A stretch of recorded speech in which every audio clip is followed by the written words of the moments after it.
Olá, alunos! Sejam bem-vindos a mais uma aula de língua portuguesa. Eu sou Milena Marães, professora de língua portuguesa, e é um prazer tê-los aqui. Professora, afinal, o que nós vamos estudar nesta aula? Acompanhem comigo. Então, nós temos o nosso objeto de conhecimento, produção textual, dissertação argumentativa, coerência, coesão e uso de citações bibliográficas, textualização e retextualização, compreensão de textos a partir dos gêneros, resumos, esquemas e sínteses. Vejamos o detalhamento. Leituras e produções de textos dissertativos, argumentativos, que evidenciem as relações lógico-discursivas presentes em tais produções, ratificando que o desenvolvimento das habilidades escritas envolve o domínio de construções sintáticas, seleção vocabular, relações, coerentes entre fatos, argumentos e provas alicerçadas em outras fontes. Então, gente, vamos à nossa aula?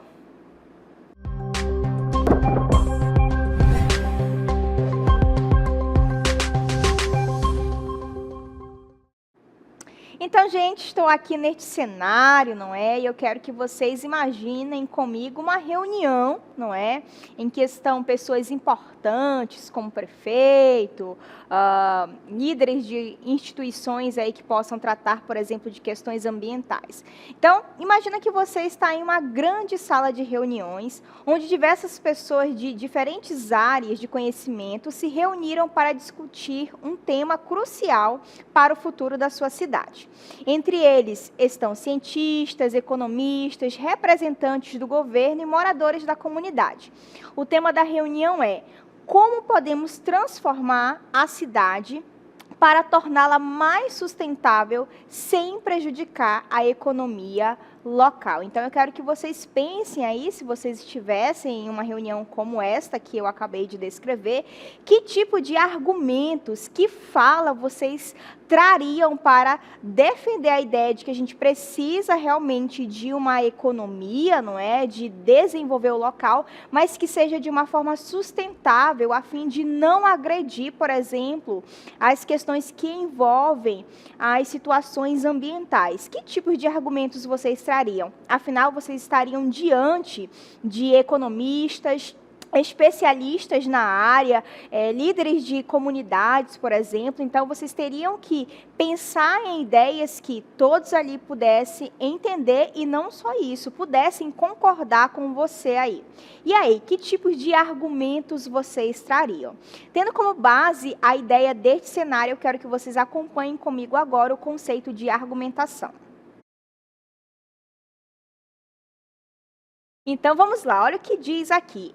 É quando as interpretações expostas pelo texto vão mais além das intenções, ou nas intenções, e buscam explicitamente convencer o leitor ou ouvinte sobre a validade dessas explicações, classifica-se o texto como argumentativo. Então, o que eu vou fazer na argumentação? Eu vou selecionar ideias para tentar convencer você, que está aí do outro lado, a concordar comigo. Então, eu posso pensar, por exemplo, nós vamos fazer tal ação em relação à economia, pensando na seguinte atividade, né, sustentada, que não agrida aí o local.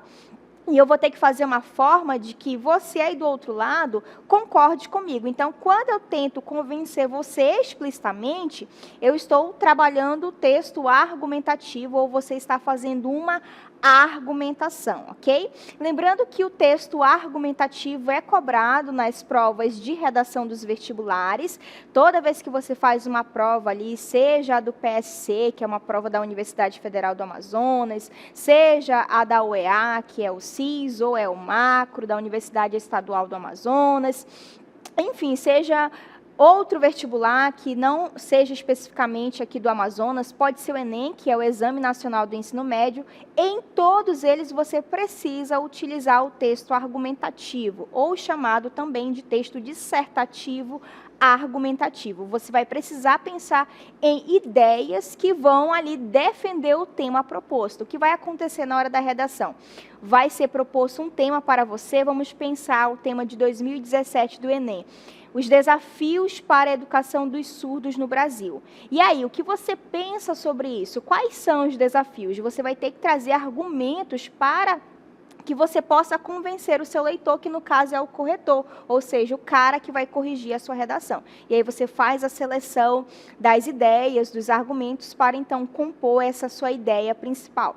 Então eu posso pensar, por exemplo, que a educação para surdos no Brasil ainda anda muito devagar. É a minha ideia, é a minha opinião.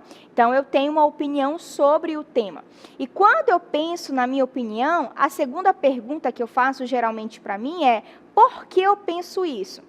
Quando eu estou ali trabalhando redação, sobretudo texto argumentativo, eu costumo dizer que a primeira pergunta que a gente precisa fazer, quando a gente se depara com um tema de redação, por exemplo, é perguntar: o que eu penso sobre isso? Você vai ter uma resposta. Então, o que eu, Milena, penso sobre os desafios para a educação dos surdos no Brasil?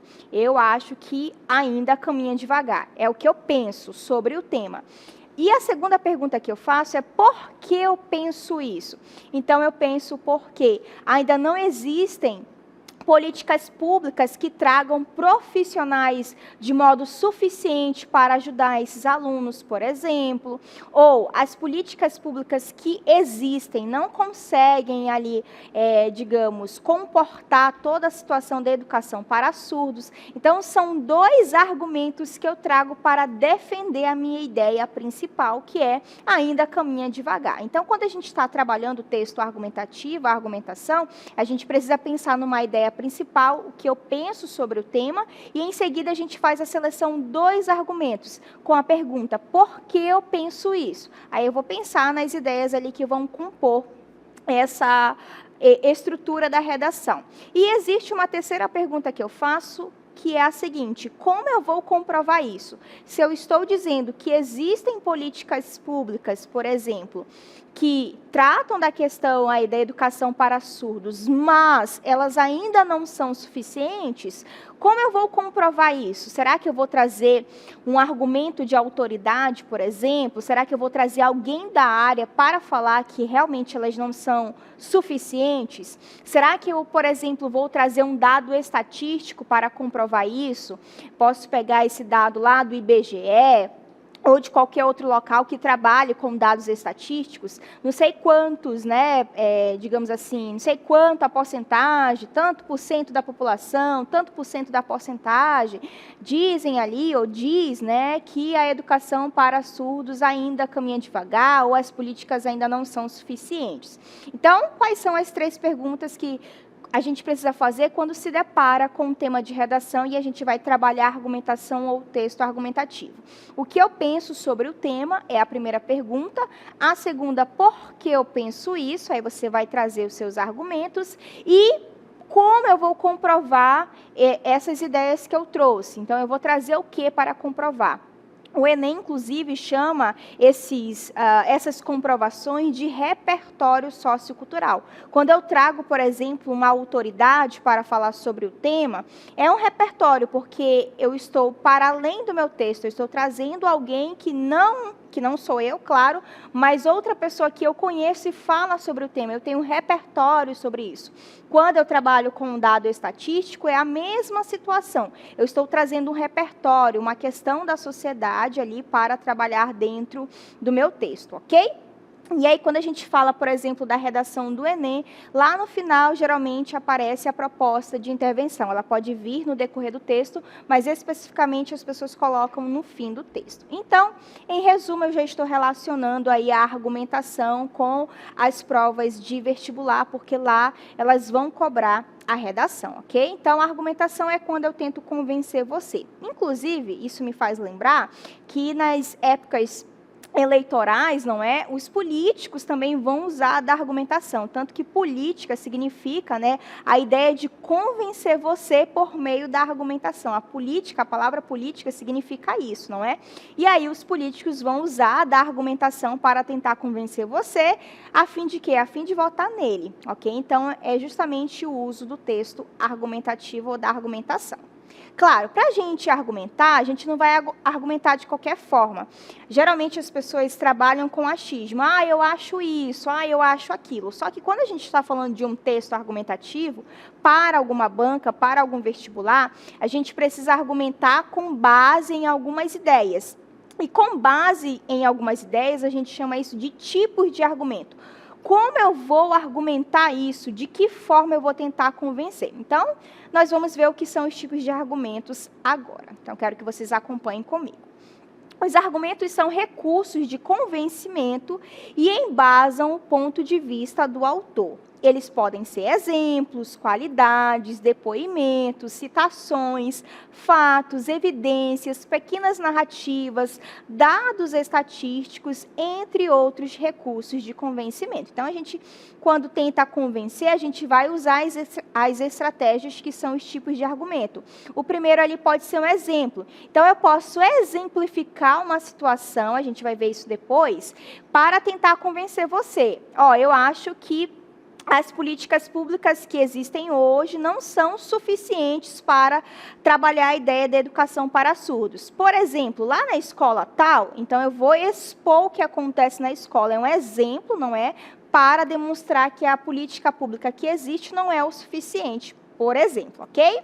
Nós também temos a ideia das qualidades, eu posso trabalhar com as características.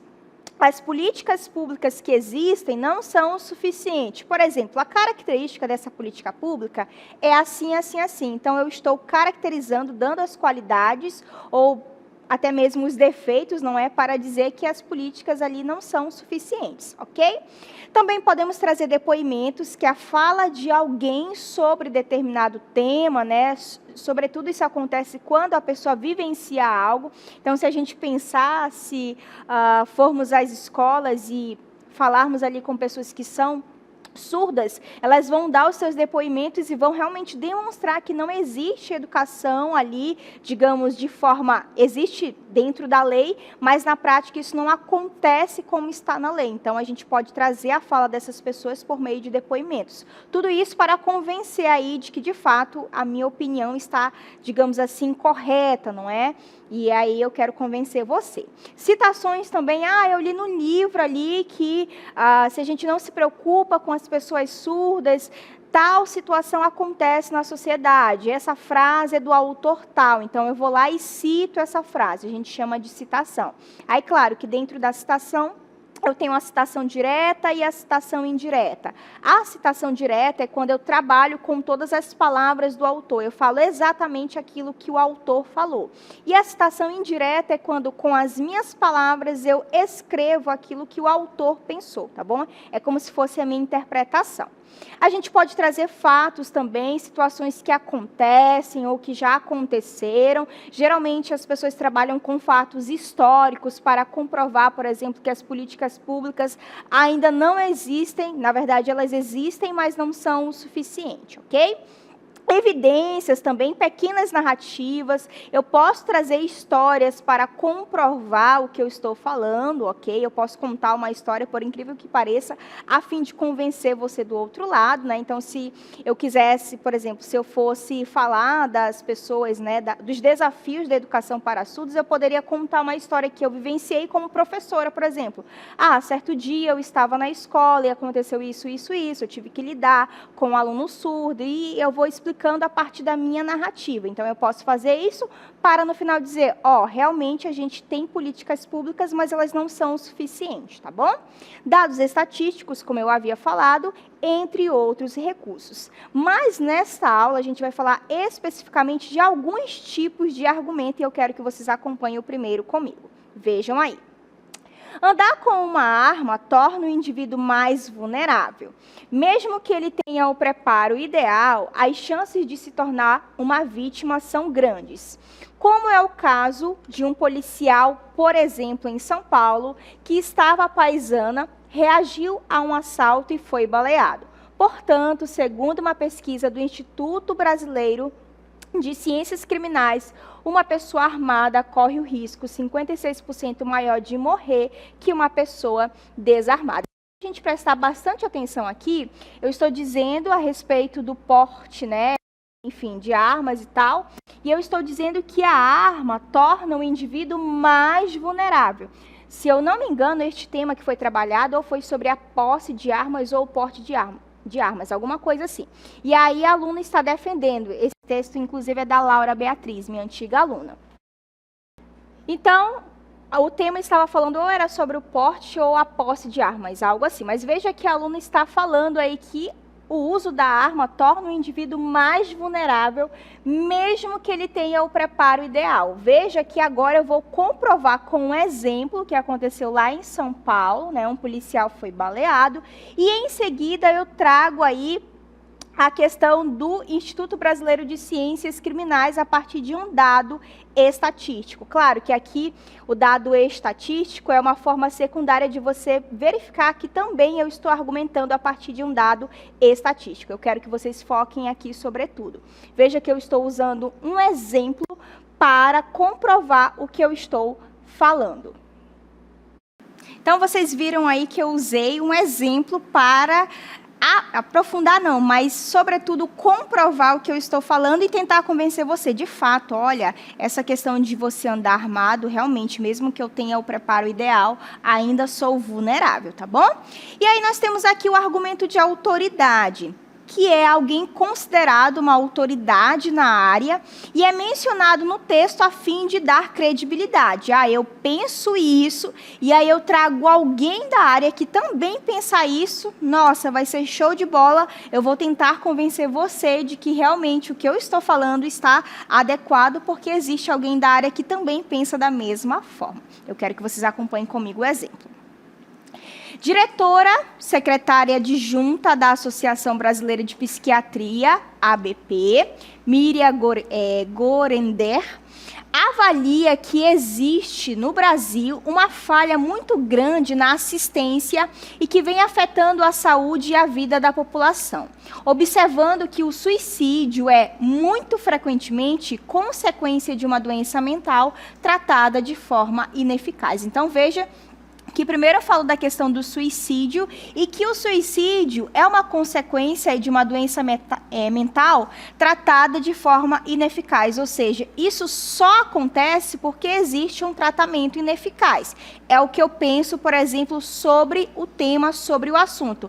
Mas quem está embasando isso? A diretora, secretária adjunta da Associação Brasileira de Psiquiatria, que é a Miriam. Ou seja, para comprovar o que eu estou falando aí a respeito do suicídio e a consequência que ele pode ter quando, por exemplo, um transtorno não é bem trabalhado de forma eficaz, eu trago aí a Miriam, né, que é uma autoridade na área. Então, perceba que eu estou trazendo um argumento de autoridade, tá bom? Vejamos aqui o próximo, que é o argumento de comparação. Comparam-se duas ou mais situações, pessoas, coisas para justificar o ponto de vista. Geralmente, por exemplo, na redação, que as pessoas costumam fazer, comparar o Brasil a outro país para dizer que, por exemplo, existe uma política pública no Brasil que podia funcionar muito bem, como acontece no país tal, mas infelizmente aqui não acontece. Eu quero que vocês acompanhem o exemplo comigo. Se compararmos o racismo do século XIX e aquele que preside o nazismo com o racismo contemporâneo, as diferenças são grandes e delas é preciso tratar. Perceba que eu até destaquei a palavra de comparação, porque ela está deixando explícita que aí existe uma comparação de fato. Então, eu estou comparando o nazismo do século XIX com o nazismo, não, o racismo, não é do século atual, né, da contemporaneidade. E aí ele fala que as diferenças são grandes e delas é preciso tratar. Mas a partir do que eu estou afirmando que as diferenças são grandes e delas eu preciso tratar? Justamente da comparação que eu faço do racismo do século XIX, né, que sobretudo tem essa ideia do nazismo, com o racismo do atual século, né, do século contemporâneo, ok? E aí eu estou fazendo uma comparação entre fatos históricos, né, se a gente pensar, ok? Então, a comparação também serve aí como uma forma de eu argumentar e tentar convencer você de que eu estou certa, ok? Beleza? Vejamos o próximo aqui. O próximo é um argumento histórico. Então, os acontecimentos históricos são trazidos para comprovar o ponto de vista. Se a gente pensar, por exemplo, na educação para surdos e compararmos as histórias, o período passado com o período atual, o qual nós estamos vivenciando, não é? A gente vai perceber algumas situações. Então, fazer a comparação entre o passado e o presente, por exemplo, pode me ajudar a convencer você de que eu estou certa. E eu quero que vocês acompanhem comigo. Em razão de seu caráter excessivamente militarizado, a sociedade que constituía a cidade de Esparta, na Grécia Antiga, mostrou-se extremamente intolerante com deficiências corpóreas ao longo da história, tornando constante, inclusive, o assassinato de bebês que as apresentassem. Que forte, né, gente? Então, perceba que aqui eu estou usando um argumento histórico, e eu estou falando especificamente da Grécia Antiga. Inclusive, por isso que eu estou falando da educação para surdos, porque em 2017, justamente foi o tema da redação falar sobre a educação para surdos no Brasil. E uma das redações, na verdade, quase todas elas, traziam algum tipo de argumento histórico focando aí a Grécia, né? Mostrando que ela, lá no passado, o que fazia quando as pessoas tinham essas deficiências corpóreas, né? Elas eram assassinadas a partir do momento que nasciam, no caso aqui, o assassinato de bebês.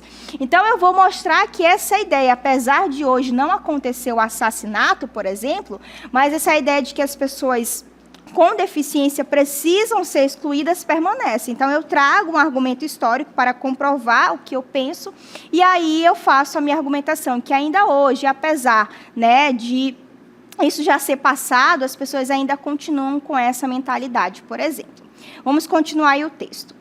Passado mais de 2000 anos dessa prática tenebrosa, ainda é deploravelmente perceptível, sobretudo em países subdesenvolvidos como o Brasil, a existência de atos preconceituosos perpetrados contra essa parcela da sociedade, que são um motivo primordial para que se perpetue como difícil a escolarização plena de deficientes auditivos. Veja aí que a redação de Maria Júlia, não é, saiu no caderno de redação de 2018 do Enem, mas era uma redação de 2017. Toda vez sai um caderno do ano anterior, tá bom?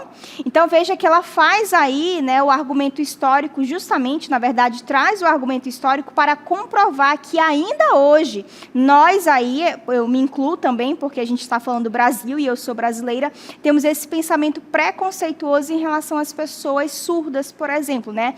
Essa forma de exclusão não dá lá na forma de assassinato, mas a gente faz com atitudes, por meio do preconceito. Então, ela traz um argumento histórico para comprovar o que ela está falando e comprovar aí também a ideia de que ela está certa, por exemplo, e tenta convencer você. Então, esse é o argumento histórico. Agora, eu quero que vocês acompanhem o próximo, que é o argumento de raciocínio lógico.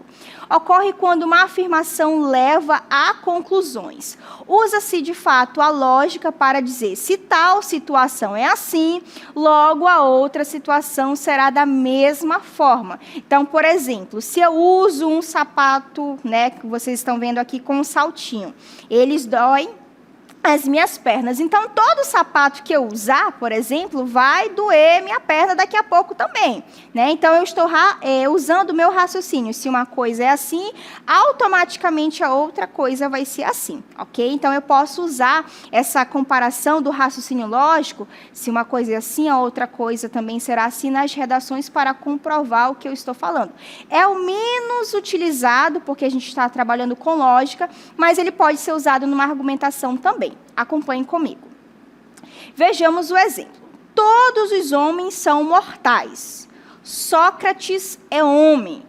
Logo, Sócrates é mortal. Veja que eu estou fazendo um raciocínio aí. Se todos os homens são mortais, ok, Sócrates também é homem. Opa, os homens são mortais, Sócrates também é homem, então ele é mortal da mesma forma, ok? Eu faço um raciocínio aí. Se uma coisa é assim, a outra coisa será assim também. Então, esse é o raciocínio, né? O argumento por raciocínio lógico. Agora eu quero que vocês acompanhem um texto comigo, no qual a gente vai ver essas ideias todas, esses tipos de argumentos trabalhando. Vejam aí comigo.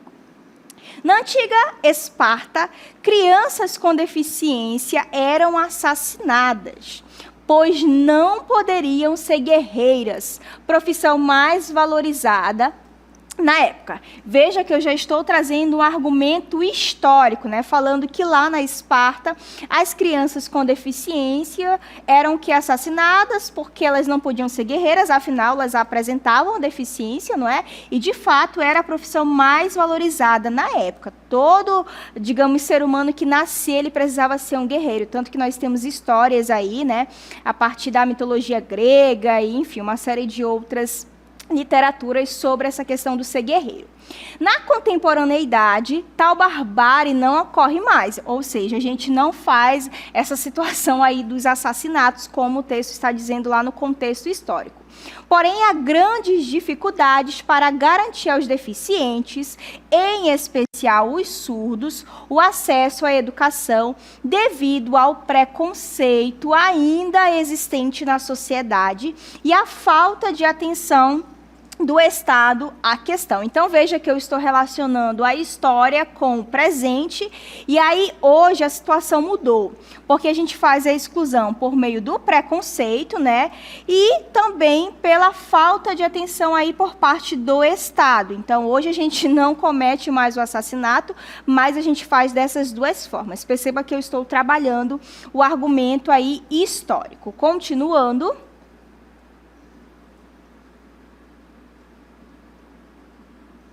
Inicialmente, um entrave é a mentalidade retrógrada de parte da população, que age como se os deficientes auditivos fossem incapazes de estudar e, posteriormente, exercer uma profissão. Veja que a nossa forma de, basicamente, excluir essas pessoas é achando que eles são incapazes, não é? De fato, tal atitude se relaciona ao conceito de banalidade. Opa, já comecei a trazer algo diferente aqui. Do mal, trazido pela socióloga Hannah Arendt. Quando uma atitude agressiva ocorre constantemente, as pessoas param de vê-la como errada. Então, se a atitude, todo mundo acha que é normal, por exemplo, uma atitude agressiva, o que vai acontecer? As pessoas, na verdade, vão parar de ver a atitude como agressiva e vão achar que é algo normal. É justamente essa atitude que as pessoas têm em relação aos surdos. E esse conceito é trazido pela socióloga aí, Hannah. Veja que eu estou trabalhando com o quê? Com uma citação, né? Com um argumento, se a gente pensar até de autoridade. Eu estou trazendo alguém para falar do conceito do qual eu quero ali, digamos, falar também, ok? Continuando. Outro desafio enfrentado pelos portadores de deficiência auditiva é a inobservância estatal, uma vez que o governo nem sempre cobra das instituições de ensino a existência de aulas especializadas para esse grupo, ministradas em Libras, além da avaliação do português escrito como segunda língua. Então, a outra parte aí que nós fazemos, não eu especificamente, mas o Estado, é justamente a inexistência aí do ensino de Libras, né, nas escolas. Então, também a gente faz uma forma de exclusão aí quando a gente não insere essas aulas, por exemplo. De acordo com Habermas, incluir não é só trazer para perto, mas também é respeitar e crescer junto com o outro. Perceba que outra vez eu trago uma citação aí para falar de inclusão agora, né? Então, incluir não é só trazer para perto, mas também respeitar e crescer junto. A partir do momento que eu faço a inclusão dessas aulas de Libras, por exemplo, eu estou incluindo esses surdos, eu estou trazendo para perto, bem como eu estou respeitando. E aí eu uso o nosso autor aí apresentado para confirmar o que eu estou falando e tentar convencer você. Continuando, a frase do filósofo alemão mostra que, enquanto o Estado e a escola não garantirem direitos iguais na educação dos surdos, com respeito por parte dos professores e colegas, tal minoria ainda estará sofrendo práticas discriminatórias. É um texto aí da Mariana Mascarenhas, que tirou nota 1000 no Enem. Eu trouxe só exemplos aí de nota 1000.